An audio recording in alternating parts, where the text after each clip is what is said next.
میرے بھائی دیکھو، اگر کوئی بندہ حج کے لیے جاتا ہے،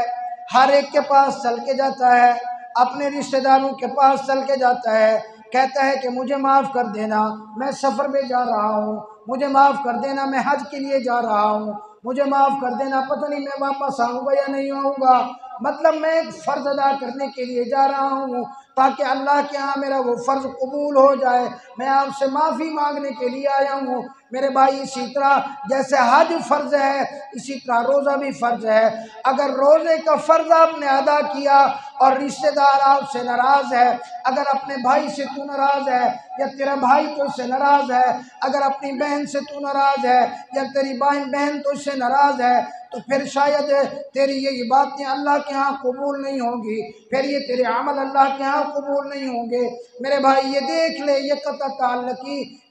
تعلقی بہت بڑا گناہ ہے۔ اللہ کے پاک پیغمبر صلی اللہ علیہ وسلم نے فرمایا قطع تعلقی کرنے والے کی بخشش لیلۃ القدر کی رات میں بھی نہیں ہوتی، پورے مہینے کے پھر اعمال بھی ضائع ہو جائیں گے۔ حدیث پاک میں آتا ہے ہر جمعرات والے دن اور ہر سوموار والے دن فرمایا تمام انسانوں کے اعمال اللہ کے حضور پیش کیے جاتے ہیں، جو قطع تعلقی کرنے والے مسلمان ہوتے ہیں اللہ فرماتے ہیں ان کو چھوڑ دو، ابھی ان کو چھوڑ دو۔ 3 دن تک جو اوپر قطع تعلقی کرتا ہے اللہ فرماتے ہیں ان کو بھی چھوڑ دو، اگر انہوں نے قطع تعلقی ختم کر دی میں ان کے سارے اعمال کو قبول کر لوں گا، اگر قطع تعلقی ختم نہ کی ان کے اعمال ان کے سر سے اوپر نہیں جاتے، اسی حال میں موت آ گئی تو ان کا کوئی عمل قبول نہیں ہوگا، وہ سیدھا جہنم میں چلا جائے گا۔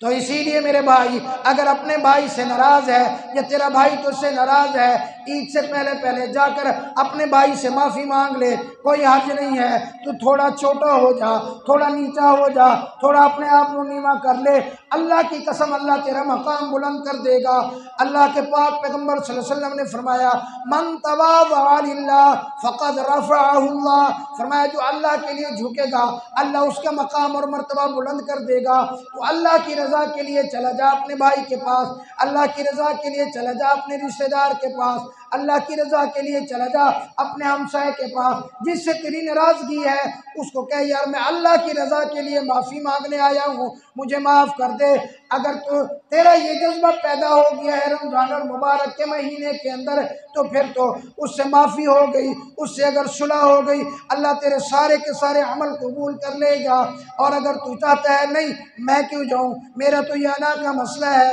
میری تو یہ عزت کا مسئلہ ہے، پھر تجھے تیری عزت مبارک ہو، پھر تجھے تیرا انا مبارک ہو، پھر تیری انا تیرے دین سے بڑی ہے، تیری انا تیرے ایمان سے بڑی ہے، تیری انا تیری اسلام سے بڑی ہے، تیری انا تیرے رمضان سے بڑی ہے، تیری انا تیرے روزے سے بھی بڑی ہے، تیری انا اللہ کی رضا سے بھی بڑی ہے، پھر تجھے تیری انا مبارک ہو۔ پھر یہ بات میری یاد رکھنا، حدیث کے مطابق پھر تجھے عید منانے کا کوئی حق نہیں ہے، پھر تجھے عید کی خوشیاں منانے کا کوئی حق نہیں ہے، پھر تجھے مبارکباد دینے کا کوئی حق نہیں ہے، پھر تجھے مبارکباد لینے کا کوئی حق نہیں ہے۔ اللہ کے پاک پیغمبر صلی اللہ علیہ وسلم نے فرما دیا تیرا کوئی عمل قبول ہی نہیں ہے تو پھر تو کیسے کہے گا کہ عید مبارک ہے، پھر تو کیسے کہے گا تراویح کی مبارک ہے، پھر تو کیسے کہے گا اعتکاف مبارک ہے، پھر تو کیسے کہے گا روزہ مبارک ہے۔ میرے بھائی اگر تیری انا بڑی ہے تو اعتکاف کے اندر بھی بیٹھ کے ساری رات اللہ کے سامنے رو کر بھی، سارا مہینہ تراویح پڑھ کے بھی،